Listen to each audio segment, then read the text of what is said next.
Episode 4, The Synergy of Co-authoring. Hello, loves. Welcome to Romancing the Story, a podcast centered around reading and writing romance. My name is Sarah Gomez. I'm your host, budding romance author, and general love enthusiast. In this episode, I interview London and Susan Sheehey, a dream team of indie romance authors who have written 2 series together. Let's jump right to the interview. She's got wine. I've got a drink too. Perfect. It's when you know it's a party. Mm-hmm. Welcome, friends of the show and award-winning romance authors, Mia London and Susan Sheehey. Hello. Hey, everybody. Thank you for having us. Absolutely. Thank you for being here. So I know that you ladies have co-authored 2 romance series now. The first one was a romantic adventure trilogy. Can you ladies tell me what inspired you to co-author together and how it became a series? Mia, do you want to take this one? Yeah.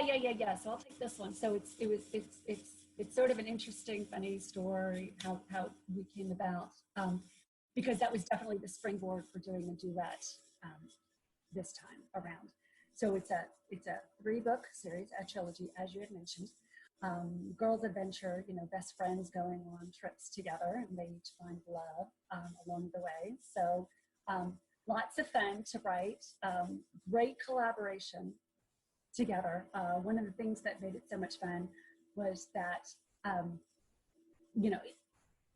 Susie and I have similar tastes. We've got similar writing styles. It was easy to gel. Susie's strong in certain aspects. I'm strong in certain aspects. It was incredible synergy. So then you take that to another level where we're talking and we're sort of cracking each other up. Well, that comes out on the pages. So, oh my gosh, so much fun, so good. It's very much a rom-com, definitely.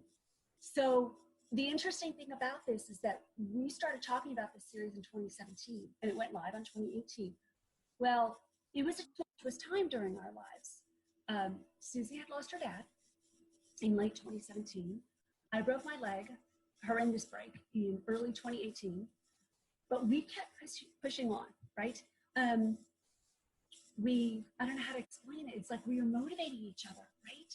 So in the document, and I would write, and she would edit, and she would write, and I would edit her, and we would go back and forth. Like I said, we'd get together, we would laugh, we would crack up. She would text me stuff, and I would misread it, and I'm like, wait a minute, I want to put that in the book. She's like, what? So great. It was so much fun. Oh, and consequently, we won an award for it. We got International Digital Awards for Yep. to place number. Wow. First place, yeah. In hindsight, we look back and we thought, had we not done this, we don't know what books we would have released during that time frame. Because it was, like I said, so tumultuous, such dark cloud over us at that time. Working together must have been a God thing, because working together, we stayed motivated. Mm-hmm. So in that sense, would you say it was like therapeutic for you guys to kind of like work on this, like together? It was for me. For me, yeah, definitely. Yes. Like to have someone there kind of like pushing you forward and like keep bouncing ideas off of and everything like that. And That's to get out of incredible. my head, to get the dark moments out of your head and focus on something else, and have someone there to push you and remind you, oh, hey, I put another chapter in there. Why don't you go read it and edit it and see how you like it? And then I would read it and I would love it. And I'd be like, ooh, another idea. And I would just take it and run with it. And what a dichotomy that you guys went from took these dark moments and put it into a romantic comedy, or like transferred it into a romantic comedy. Oh, absolutely. A complete juxtaposition, right? Uh-huh. From dark moment to let's just laugh about this, because that's all we could do is laugh. I'm on 24-hour, 24/7 painkillers. I can't imagine what Susie's going through, because had I lost my dad, I'd be like a wreck, right? So we just turn around and, again, life gives you lemons, you make lemonade, right? Well, in this case, it was lemonade with a straw and some fruit and a little fruit thing going. So it worked out well. So here we are, we're doing a book signing. Where was that? San Antonio, right? Yeah, we were on our way down towards San Antonio. So, well, no. So for the duet. So we're in San Antonio, and Suze has this great idea. And so she bounces it off of me. She said, this is what I'm thinking. And it's this romantic suspense. And so we're just brainstorming over margaritas and chips and salsa, right? The Texas way. And then she looked at me, she goes, so you want to do this with me? How can I say no? I'm like, I'm in. I was halfway expecting her to say, no, I'm sick of you. So it just worked out well. Again, we gel. We've got really good synergy. Our styles are similar. Our humor is similar. Yet because of these different backgrounds, we can each bring something different to the mix. I think it really makes for quite good material, a really good product. And it's live now, so woo! Yes, it's live today. Right? Right. And the duology in that one, what's the name of the duology again? It's Romantic Suspense duology, live today. Yes. Cascade Mountain Manhunt. Cascade Mountain Manhunt. Awesome. Right. No. Did I get that right, Sis? Yes, Cascade Mountain Manhunt. Well, and I got tripped up because the town is called Cascade Creek. It takes place in Washington, in the mountains. And be forewarned, it's a duet, so there's only 2 books. There is a cliffhanger in book 1. Ooh. Full-blown cliffhanger. I want book 2 to find So it's out. best if we get the book 2 too, Yes. right? I highly Yep. recommend Just that. get the whole series. That's all in one right. go. There you go. That's So, right. See, I remember days when I tried to co-author stories with friends, like way back in the day, and it took months to finish just one chapter. So how do you ladies make the process seem so easy? Obviously, co-authoring has been really worked really well for you guys, but how have you kind of figured out a process, and has the process changed from from the trilogy to the duology? I think it did change. So for the first trilogy, we meshed. It worked, and I think that, as Mia said, it was just a God moment. I would write a scene, and she would come back in, and she would change. She would edit it a little bit, and she would take the next scene and just write it out, and we would kind of go back and forth throughout the entire thing. And we had 3 books punched out pretty quickly. I was kind of impressed with how quickly we got that out. And it gelled, it worked. The second series, Cascade Mountain Manhunt, that took a lot more effort, simply because I had a brain block through the majority of those 2 books. And I really needed Mia's help to get me out of that mental state. I couldn't focus. I couldn't write. So she would write a scene. I would go in and I would edit it, but I would still struggle. So she would take another scene that was further down in the book, and she'd write that scene. And finally, I started getting my mojo back, and I went to a writer's retreat, and I pumped out over 10,000 words at that writer's retreat. And finally, I got my mojo back. So I went back in and started gelling all these scenes together. So the process was different, unfortunately, and that was completely my fault. I'll take ownership for that. No. It's weird because we were both in this different place, right? But again, similar to the first book, we had to motivate each other, right? We had to keep going. If other authors want to do this, I highly recommend that they, again, have a similar voice. That they come up with a system. I've heard some authors, she'll do 1 chapter, I'll do 1 chapter. Then she'll do chapter 3, I'll do chapter 4, whatever. And we would take it sort of scene by scene.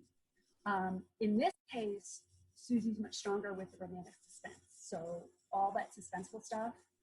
And it was, my mind was blown. I was like, oh, this is so good. Like, I hadn't even thought of this. This was so incredible. So I'm sure there's some readers out there that have already read it and they're like, yeah, I never would have thought about this. Really? Snapchat? Or no, snap rooms, whatever you call it. Pattern, right? So anyway, the point is that you've got to find some kind of a method and some synergy. For us, it was the Google Docs. Yep. And it worked well. Again, it's sort of this motivating thing when you see that your partner has been in the document the day before, and you wake up and you're like, oh, well, I've got a whole chapter. I better, go over and proofread and edit or whatever. We would give feedback to each other. It wasn't always so much about the editing. It was, yeah, this works. Okay, would Jace really say that? I don't know. I'm going to think on that. Let me sleep on that. Or she would highlight something. All right, I need to come up with a better phrase here. I would do the same thing. I don't like this word. Let's think of another word. Or just fun stuff, even if it's just what colors are bathing suit, whatever. It was complete synergy all the time, constantly getting those right brain cells going, thinking, okay, how do we propel this story forward? So That's awesome. And I know I've gone on retreats with Susie before, and we've talked to her about she likes to blow stuff up. And she also, whenever we have plot problems, we're always like, Susie, fix us. Please fix me. I've got plot problems. I need fixing. Yes. So did you guys have any kind of outline beforehand and kind of I know we all know romance is going to have an HEA, but did you guys have an idea of where you were going before you got there? Or did it kind of just the synergy, we just rolled with the synergy? With the romantic suspense, you kind of need to have that plot outline in place because there's so many details to this plot that are really important. And you have to throw in a couple of red herrings here and there too. So I needed to have that outline in order to make sure I got these details correct in this scene and it matched these details down here. It's the way my brain works. With the romantic comedy series, the Sweet Escape series, I think we had a little less of an outline there. We knew some major plot points we had to get through, but for the most part, we just kind of let our sick, twisted humors take us wherever we wanted to go, and it was freaking fun. Oh gosh, it was getting so crazy. Okay, Sarah, it was getting so crazy. We started getting the books confused. We're like, wait a minute, what friend does this? No, that's not gonna happen to book 2. Oh, I gotta wait till book 2. Yes. All right, let me make it easy. Let's not forget. Whatever. Okay, what's going on here? Okay, Mia, don't forget that. So much fun. Thank you. I'm gonna leave you, Sarah. Yeah. Okay. No worries. Oh, thank you. So,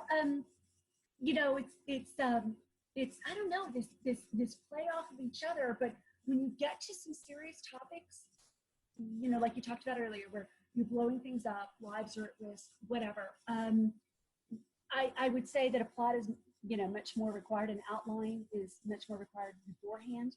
And I'm definitely a pantser, fly by the seat of my pants kind of a approach. Right. Me too, girl. Right. And Susie could do that, and that works well. And we'll go on the gut feel. Okay, this is what's going to happen next. We knew basically this is what we need to do and where we need to go, but it was a matter of sort of taking those steps to get there, and doing it in a fun and innovative way, a creative way. For not following a plot too much, I think we did okay. For me, for not following an outline, right? I loved it. It was a stretch for me to have to do all this. And anyway. That's awesome. And so is there a benefit, though, you guys find from co-authoring a series together versus either writing either on your own or even in an anthology with other groups of writers in a different kind of way?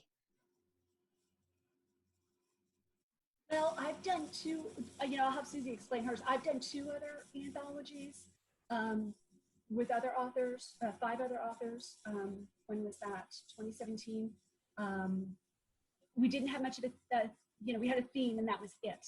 Sort of everything, there was one word, fate, and therefore I got Undeniable Fate and that whole series from there. Otherwise, there was no connection whatsoever. Mm-hmm. The one I did prior to that in 2016, 5 books. It was called Hard Man of the Rockies. That was interesting because we did have a theme. They were all cousins. 2 were brothers, and they come back and help grandma. She had a heart attack, help her on the house, take care of things. And so each grandson had their own book. Well, I was the last one to join this anthology with these 4 other authors. And I'm like, what's going on? Who's got what? Wait a minute, grandma has a cat? Okay. I had to put together a spreadsheet. I had to figure out what was going on and who was who and what was what, so that there was consistency throughout all 5 books. Oh my gosh. But it's so much fun, so challenging, really stretching myself, because, here you want creativity, but some of your parameters are already defined. Okay, Susie, you have any? I know you've done an anthology recently. I did the Summer Heat Imperfectly Yours anthology. It was either characters who have a disability or the authors themselves have a disability. And we had all these stories put together, and I really enjoyed that because it was a much shorter story than I'm used to writing. So writing short is outside of my comfort zone. So it stretched me in that regard.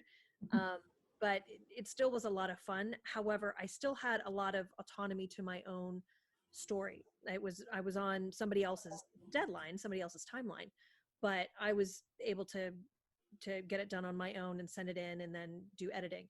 But the co-authoring experience, a lot more enjoyable for me, because when I would have those brain block moments, I needed Mia to help me get out of the funk, and she would just say something else and it would spark something and I would take it down the rabbit hole a little bit. So that just and just all of the banter that we got to share and the life we got to put in all of these characters, it was so much more enjoyable doing it that way. And in addition, it helped keep me accountable to get my own stuff done in the book, right? So Well, that forcing you to put your butt in the chair, Mia did that for me. vice versa. It was a two-way street. Well, and the fun thing is when we started talking about this initially, Sarah, I had this idea at one point, you know, authors, we have a million ideas of different stories we can get to eventually, right? It's like one work in progress at a time, right? Or it's supposed to be that way. So I had this idea, okay, I'm going to do a bad boy story one day. And I actually had notes. And I'm like, okay, this is going to be my bad boy. And he's going to ride a motorcycle, whatever. And I'm going to do that trope of, you know, the bad boy with the, you know, the librarian or the teacher or, you know, the preschool teacher or something like that. So when Susie came to me, I'm like, okay, I got book 2. I know what it's going to look like. And she's like, okay. And I just shot her the whole thing. I was like, here's our guy. Oh, and by the way, I've got his name. So it was so great because she's like, okay, this works for me. I'm like, yes. Yep. So it was like something that it was on my list, right? As an author, things that I wanted to do and stretch myself. And she's like, okay, I'm good with this. This will work. You'll be a DEA agent. I'm like, yeah, DEA agent with tattoos on a motorcycle. And that you bring up a great point too with these co-authoring. So you mentioned you kind of have stretched yourself with the duology. So did you guys have you ever done romantic comedy before the trilogy? Like, did you stretch yourself there as well as an author? Because have you dipped your toe into romantic comedy in the past? I had never done romantic comedy before, and here's a spoiler alert here. This was not that series wasn't originally meant to be a romantic comedy. It was just supposed to be contemporary romance off on adventures and vacations. And as these characters started coming to life, they had so much more spirit and humor and sick sarcasm in their heads. It just kind of came off onto the page, and we're like, yeah, we kind of need to recategorize this as romantic comedy. Or sort of add that category. Yeah. We didn't intend to. My BFF says my first book is called Life to the Max. I published that in 2014. And that's her favorite book. And she goes, it's a rom-com. I love it. I'm like, yeah, rom-com with me. Okay. First time for everything. But yeah, we did not intend for this to be, again, it's sort of that when you're in the dark moment, what can you do but laugh? And so maybe that's what was happening between us, that we were just laughing. But it was so great. And again, in collaboration, so great when you are stuck. And I would call Susan and be like, okay, this is what I'm trying to do here. This is what I want to say, or this is what I'm thinking should be next. And it's quiet on the other end of the line. And you know those wheels are turning. And you're just like, okay, wait for it, Mia. Wait for it. And then she's like, okay, so this is what's going to happen. I'm like, okay, hang on. Let me take notes. The number of times she called me when I was in the car driving my boys back and forth from wherever, because I'm always in the car. That was my permanent state of existence during that entire series. So I'd answer the phone and I would tell her up front, hey, I've got kids in the car, watch your language. And she would, okay, great, fine. So she would spout off the question, and I'd sit there as I'm driving, and it's going through my head and I'm thinking about it. So it was great. I highly recommend authors that are thinking about that and know that their styles are similar, they can absolutely make it work. I know another author right now, she's collaborating with another author, taking a little bit of time, but it's like, it doesn't matter how much time it takes. It's going to be so enjoyable, the process of both of you working together. And again, when you get stuck, you've got a partner to call that knows your same storyline. It's not like you've got to explain it from the get-go, from chapter 1. She's right there with you. Yep. Well, that is amazing. I love how you guys have like this so much great energy going back and forth, and you guys work so well together. Did you guys find any like you had a lot of pros? Did you find any cons working together? Like anything that kind of like didn't work out so well, or any difficulties of any sort? Or anything you're like, this didn't work in the first trilogy, so let's not do it in the next series? Oh, good question. That is a good question. And I don't know that I had anything that I can say. Because it obviously worked wonderful for you guys, because you did Right. two so close Okay, together. Right. So maybe if it's like, if perhaps we had issues, I mean, whatever, we were already really familiar with each other's style of writing, that was easy to translate to the second series. the only con that I can think of, and it's not necessarily a con about co-authoring, it's more just about a con about writing in general. When you write this awesome scene and it's perfect, you don't want to change a word, but something happens in the plot and you're like, crap, this doesn't fit. And having to find a way to squeeze in those tidbits of brilliance in that chapter that we ended up having to cut, and it absolutely killed me. But that's just a con about writing in general, not necessarily about co-authoring. That's true. But did you find a place to put it in like the next series or the next book? Some of the tidbits we put into the next book. See, that's where you do. You recycle it. Yeah, that's what I try to do. Purpose, exactly.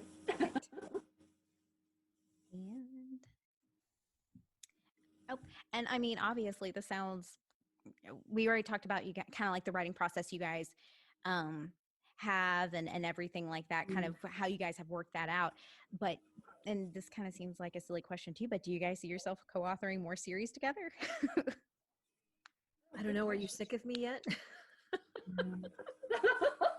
I know that she has some stuff on her plate that she wants to write first, and it's going to take however long it's going to take.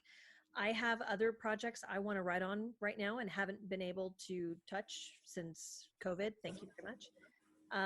That's what happens when you've got 2 kids in the house and homeschooling them 24/7, basically. So at some point when I pick those back up, I have no idea how long they're going to take me. So as soon as I get those finished, and if the muse sparks my mind and it sparks Mia's mind, absolutely. I will never, ever say no to that. Yeah, it's sort of like, we'll take a look at our list or see if one of us has an idea or something. And it's been 2 years since we did the first trilogy. So maybe that's what we need to do. We revisit this in 2 years or something, do our own thing for a while and then regroup. You never know. I'll never say never. Never say no. There you go. Right? And Susan, you kind of touched on it really quickly. So how you guys how have you been trying to manage any kind of writing time during the quarantine or shelter in place, whatever it's called, wherever people are? It absolutely kills me that I have not been able to write anything since all this started. For your listeners who don't know, I have 2 boys who are on the autism spectrum.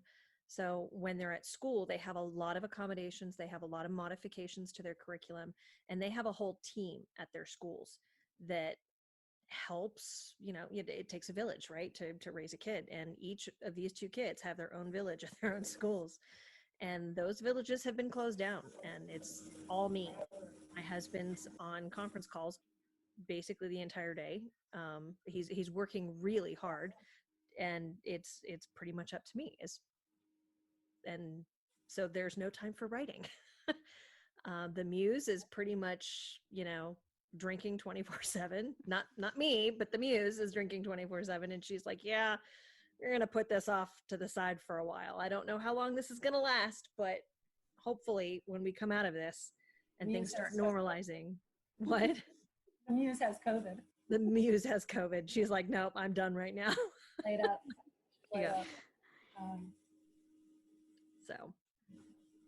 enough. What about you, Mia? Have you been But writing at all during this? No. a little bit. Yes, absolutely. Again, when it strikes me, there are times, it's funny because some folks are like, it's great, we're all at home. There's nothing else we need to be doing. But that is my job, to be at home and to be writing. So now I've got all these people in my house. I'm like, when are y'all gonna leave? So it's actually harder for me. But when something strikes, I'm constantly thinking about my manuscript, and what's gonna happen, and how do I make my, amp up the emotion or make my characters a little bit more complex. And so I'm constantly thinking about that. So when something hits me and I'm like, oh, I've got a scene, I will knock it out right then. I will work on it. Again, I do not need to write in order. Doesn't matter. It all connects anyway in the end for me. Yeah. So my writing has been sporadic. My kids are a little bit older, so when they were doing school, it was very much up to them. I was more of the babysitter, just check in terms of, have you done this? What about Spanish? What about geometry? Sat down, do your test, that kind of a thing, because it's all online. They wouldn't want my help. Oh my God. I'd be like, what's that movie? Need to borrow your taco to go to the next town.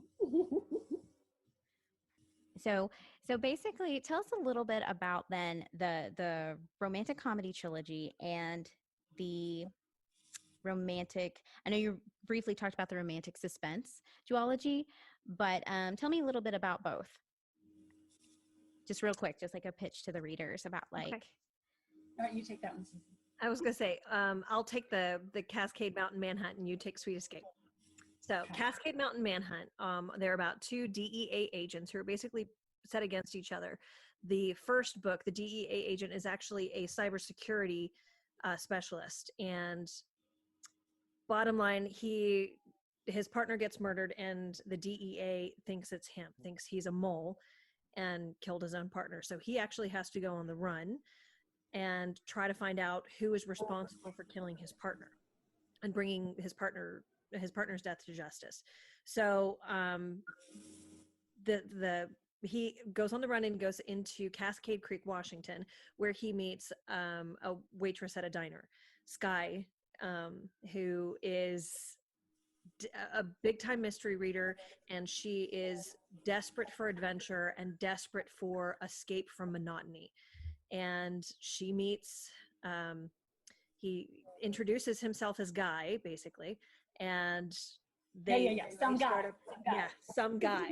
They start up a relationship, and he's always got these crazy stories, and he's always got a quickie comeback to everybody. He's got a great sense of humor, but it's kind of difficult to get past that first layer, right? And that intrigues her. There's this mystery guy in town, and now she has to dream up, okay, wonderful imaginative backstory behind this guy, only to realize the truth. It could never, her imagination can never live up to the truth behind what he really is. So the second book is the second DEA agent, Jace Ivy, who has to go and track him down and bring him in. And things go haywire when he finally catches up to him. And as I said, yes, we like to blow things up, me specifically. So there's quite a few things that get blown up in both books. So Blown up and shot up. Yes, and shot up. There's quite a bit of gunfire too. So the cartel, the Mexican cartel, is involved in this one. And there's an assassin involved, and it gets a few chapters of the villain's POV in each book. So it's all kinds of suspense, and it's probably twice the amount of steam. So, I forgot to tell you about the heroine of book 2. I'm sorry. She's the town librarian, who is Sky's best friend. Her name is Lene, and definitely has some exotic side underneath the prim and proper reserved exterior, right? And Jace just kind of opens that up a little bit. He just lets the bird out of her cage. That's right. Yeah. Okay, so the Sweet Escape trilogy, again, 3 best friends. They all go on their trips together. They're girls' trips.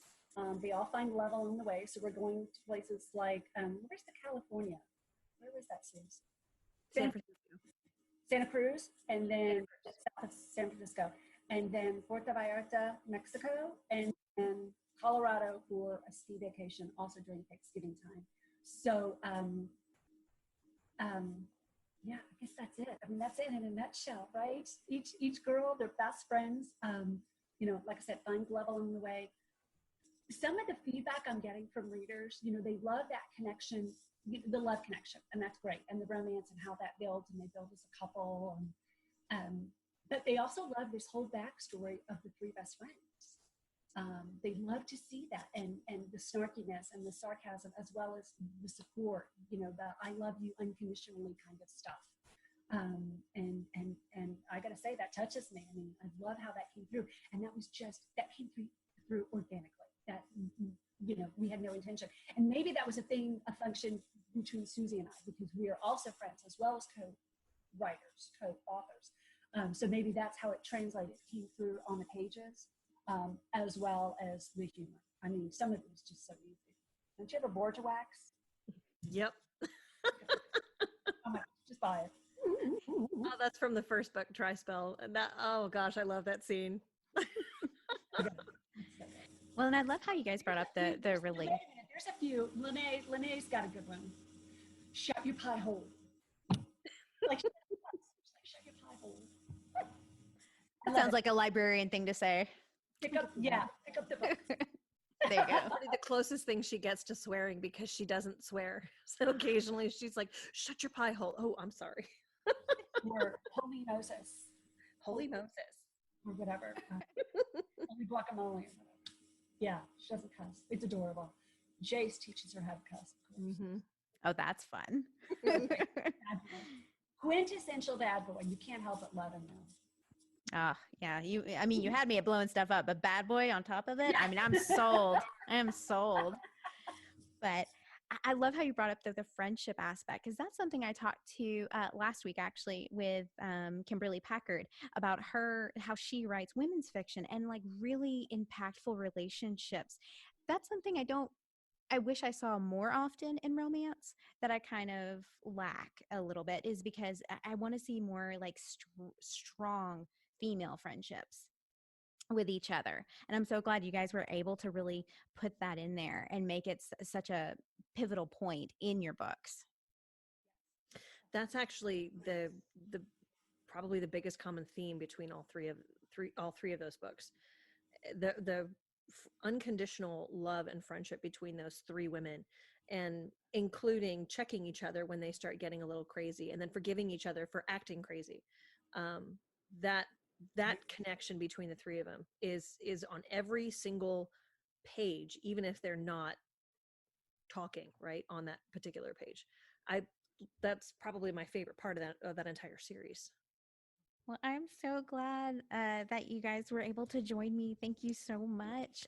Where can people find these amazing books you guys have been telling me so much about? Yes, so Runaway is book 1. Renegade is book 2. Just any of your favorite retailers. So Amazon, Barnes & Noble, Kobo, Google Play, of course, iBooks or Apple Books, whatever they're called. iBooks, yeah. Yep. So, and special right now for this launch, 99 cents a book. So you can't go wrong. So pick it up, add it to your to-be-read list. I highly recommend it. And how else can readers connect with you ladies personally? So I'm at mialondon.com. I'm at susansheehey.com. And you can also get both of us on Facebook, on Twitter, and then BookBub. We also have pages on BookBub as well. And for those of you who don't know BookBub, wake up. Welcome to the 21st century. Get on BookBub. It's beautiful. So cool. Yeah, so good. Perfect. Throw in BookBub in there as well. So yeah. Yep. Thank you so much to Mia and Susan for being on the show. I'd love to connect with you, and here's how. Find me on Twitter and Instagram at Romance the Story. Book recommendations for this episode: Dry Spell by Mia London and Susan Sheehey, and Runaway by Mia London and Susan Sheehey.